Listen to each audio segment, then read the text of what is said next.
اعجاز مالکی نے، شیخ عبدالحق محدث دہلوی نے، دیگر بزرگ جو سیرت نگار گزرے انہوں نے لکھا ہے کہ نبی پاک صلی اللہ علیہ وسلم کے اندر 100 مردوں سے زیادہ طاقت تھی. 100 مردوں سے زیادہ طاقت. اب جو بات کہنے لگا ہوں، جو نتیجہ دینے لگا ہوں، اس پر خاص توجہ آپ فرمائیں گے. ذرا فکری طور پر، نظریاتی طور پر ایک چیز کو سمجھیے. ہم سمجھتے ہیں کہ جوان لڑکا ہے جی جو مرضی کرے، عمر ہے جی.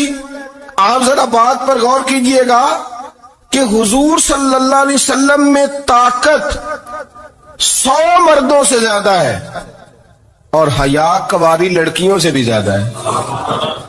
ذرا اس بات کا تقابلی جائزہ کیجئے گا کہ طاقت 100 مرد سے زیادہ ہے لیکن حیا کواری لڑکی سے بھی زیادہ ہے. اس کا معنی یہ ہوا کہ جس ٹہنی کو پھل زیادہ لگ جاتے ہیں وہ جھکا کرتی. تو حیا تو حسن ہے، حیا تو آپ کو پاک صاف کرے گا، حیا تو آپ کو نرالا کرے گا، انوکھا کرے گا. وہ ہمارے ایک دانشور ہیں، انہوں نے مضمون لکھا، کئی باتیں بڑی پسند آتی ہیں. وہ کہتے ہیں کہ میری اہلیہ، ان کو بھی کسی نے مس گائیڈ کر دیا تھا، حالانکہ اچھی خاتون ہے، کسی نے مس گائیڈ کر دیا. تو وہ بھی سماجی اور ویلفیئر، اور یہ خواتین کو شوق ہوتا نا بننے کا، تو وہ بھی سماج کے اندر اچھا مقام تلاش کرنے کے موڈ میں آ گئی.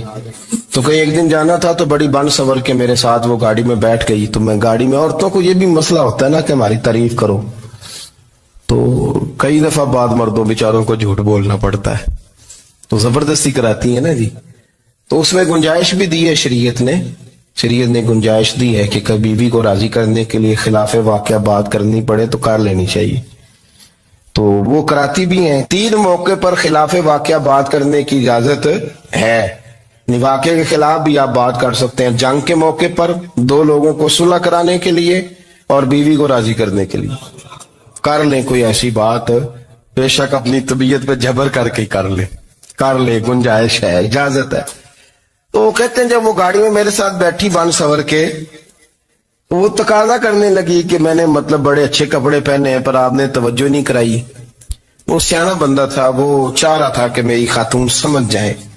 وہ کہتے ہیں مجھے پتا تھا کہ بیچاری مس گائیڈ ہو گئی ہے، دل کی بڑی اچھی ہے، سیانی ہے، لیکن اس کو کچھ خواتین نے، کچھ لوگوں نے مل کے اس کو ذہن غلط کر دیا ہے کہ سماج میں نکلو، باہر جاؤ، کام کرو، فلاں کرو، اپنی مرضی سے جیو.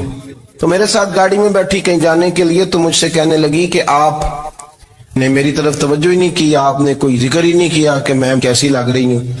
تو وہ کہتے ہیں میں نے اسے کہا کہ اگر تو ناراض نہ ہو تو پھر میں صحیح والی تعریف کر دوں. تو اس نے کہا کہ آپ کر دیں. تو کہتے ہیں میں نے درد سے اور خلوص سے اپنی بیوی سے کہا، خلوص کے ساتھ. میں نے کہا میں تو روز گھر ہوتا ہوں، روز شام کو گھر ہوتا ہوں، اگر تو میرے لیے تیار ہوتی تو میں تیری تعریف کرتا، لیکن آج تو باہر جانے کے لیے تیار ہوئی، تو پھر ان سے تعریف کی امید رکھ جن کے لیے تو نے تیاری کی ہے.